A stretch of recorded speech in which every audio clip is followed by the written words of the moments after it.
अस्सलाम वालेकुम नाजरीन, मैं हूँ कैसर अब्बास और आप देख रहे प्रोग्राम बदलते हालात। गिलगित बल्तिस्तान का एक खूबसूरत इलाका हुंजा, जिसे हर कोई जानता है, बैनुल-अक़वामी सतह पर अपनी एक पहचान है। हुंजा का एक खूबसूरत इलाका है और एक गांव है जिसे नासिराबाद कहा जाता है और काफ़ी आबादी भी वहाँ पर वाक़ई है और कुदरती हुस्न के साथ साथ कुदरती वसाइल से भी माला माल है। आज नासिराबाद और शमशाल के लोग सरापा एहतिजाज है और उन्होंने कराकोरम हाईवे को बंद किया। क्यों? इसलिए क्योंकि वहाँ पर गिलगित बल्तिस्तान की हुकूमत सेक्रेटरी मादनियात ने एक बयान जारी किया है और उनकी ये कोशिश है कि वहाँ के मादनियात, गिलगित बल्तिस्तान में बहुत सारी मादनियात है और खुसूसन हुंजा की जो मादनियात है वो गैर मकामी अफराद को जाली लीज जारी करके वहाँ पर बसाने की कोशिश कर रहे हैं और वहाँ पर गैर मकामी अफराद के लिए मौक़े फराहम करें कि आए और आप हमारे ऊपर काबिज हो जाए। इसी के ख़िलाफ़ आज हुंजा के लोग सरापा एहतिजाज है। आज इस्लामाबाद प्रेस क्लब के बाहर भी कौम परस्त रहनुमा बाबा जान की क़यादत में यहाँ पर भी एहतिजाजी मुजाहरा किया गया। आए आपको हम इस रिपोर्ट को दिखाते हैं कि यहाँ पर जो एहतिजाज हुआ इसमें उन्होंने क्या कहा और इनका क्या मुतालबा है।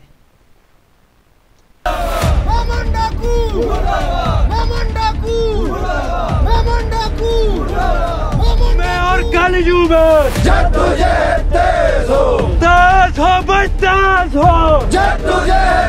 तो बिस्मिल्लाहिर्रहमानिर्रहीम। सबसे पहले आपके चैनल का हम शुक्रिया अदा करते हैं। उसके साथ साथ वहाँ पे जो मसला है, एक सरमायादार आके वहाँ लोगों को धमकियाँ दे रहा है, गायब कराने की धमकियाँ दे रहा है, उड़ाने की धमकियाँ दे रहा है और बहुत पहले से अवाम को सताया हुआ है। उसके नाम जो मोहम्मद दादा मिनरल्स के नाम जारी करदा संगमरमर के जो पहाड़ों के लीजेस है नासिराबाद में उस और दीगर जगहों में भी इसके लीजेस हैं, बहुत सारे जगहों में लीज उसको मनसूख किया जाए और उस बंदे को इलाके में दाखिले पे पाबंदी लगाई जाए ताकि वहाँ पे इंतशार ना हो, बल्कि एक पुरअमन हंसता बसता माशरा है और वो उस तरह ही चला जाए। तो कितनी बदकिस्मती की बात है कि गिलगित बल्तिस्तान के पहाड़ गिलगित बल्तिस्तान के लोगों की मलकियत है, उसमें गैर मुकामी लोगों को अवाम से पूछे बगैर मदनियात का एक महकमा, वो कवानीन जो वहाँ के लोगों ने बनाए नहीं है, वहाँ की मुंतखब असम्बली ने बनाई नहीं है, उन कवानीन के तहत उनको इस्तेमाल करके जो कि वहाँ के लोगों ने नहीं बनाए हैं, यहाँ गैर मुकामी सरमायादारों को वहाँ के मदनियात के और दीगर ज़मीनें दी जाती हैं, उनको फिलफौर उन पर पाबंदी लगाई जाए और दी हुई जितने भी लीजेज हैं पूरे गिलगित बल्तिस्तान में उनको मनसूख किया जाए। आज का जो एहतजाज है तो वो इस बात के लिए कर रहे थे कि गिलगित बल्तिस्तान के वसाइल पर, गिलगित बल्तिस्तान की मादनियात पर गैर मकामी अफराद, मतलब जिनका ताल्लुक गिलगित बल्तिस्तान से नहीं है, इन पर कब्जा करने की अरसे दराज से साजिश, न सिर्फ साजिश हो रही है बल्कि कोशिश जारी है। तो हाल ही में नासिराबाद हुंजा के जो है ना मादनियात पर के मेहमान दादा नाम के किसी फर्द को, जिनके ताल्लुक मेहमान एजेंसी से, इनको नवाजने की कोशिश की गई। तो वहाँ के लोग जब वहाँ के सेक्रेटरी के मेयर के पास गए तो उन्होंने कहा था कि भाई हम नासिराबाद को, हम हुंजा को वाना बना देंगे, हम वहाँ ऑपरेशन करेंगे, वहाँ काम करने देंगे।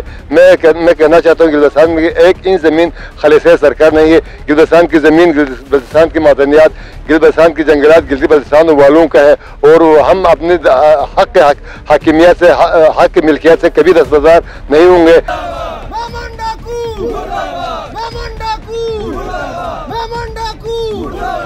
रिकॉर्ड करवाया गिलगित बल्तिस्तान के मुख्तलिफ इलाकों में, जिसमें हुंजा, गिलगित और आज यहाँ इस्लामाबाद में, लाहौर में और कराची में बैक वक्त एहतजाज हमने रिकॉर्ड करवाया है। इसकी बुनियादी वजह यह है कि वहाँ नासिराबाद हुंजा में एक मार्बल के माइंस के ऊपर गैर मुकामी लोगों को मुकामी लोगों के हुकूक और उनके ख्वाहिशात के बरक्स लीज की बंदरबांट हुई है। स्टेशन के हवाले से आपका शुक्रिया, आप तशरीफ लाए हैं।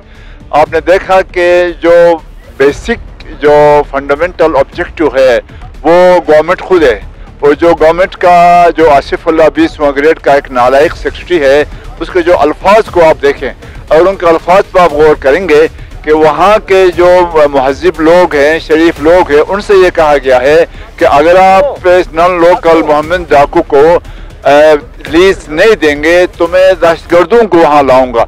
इस बात को समझने की बहुत ज़रूरत है। इसका मकसद ये है कि यह दहशतगर्दी फैलाने के लिए उस ऑफिस में और उस इलाके में चाहता है और इसके जो कॉन्टेक्स्ट है वो वहाँ के दहशतगर्दों के साथ है।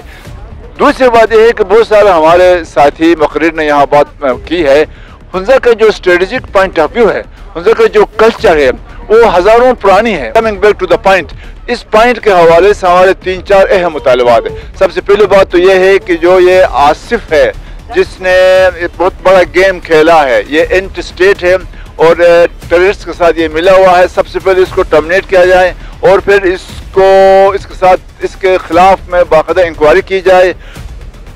दूसरी बात यह है कि जो मोहम्मद दादा है इसका कोई हक नहीं है, ये जाहिर है ये भी किसी पर्पस के थ्रू वहाँ पर आया हुआ है, कोई ख़ास इसके पस मंज़र में कोई ख़ास पहलू है जो वहाँ का निज़ाम, वहाँ के लोगों को वायलेट करने के लिए, इस तरह की चीज़ें को आगे बढ़ा के अनसर्टेनिटी पैदा करने के लिए वो आया है और उसका लिंक आसिफ के साथ है।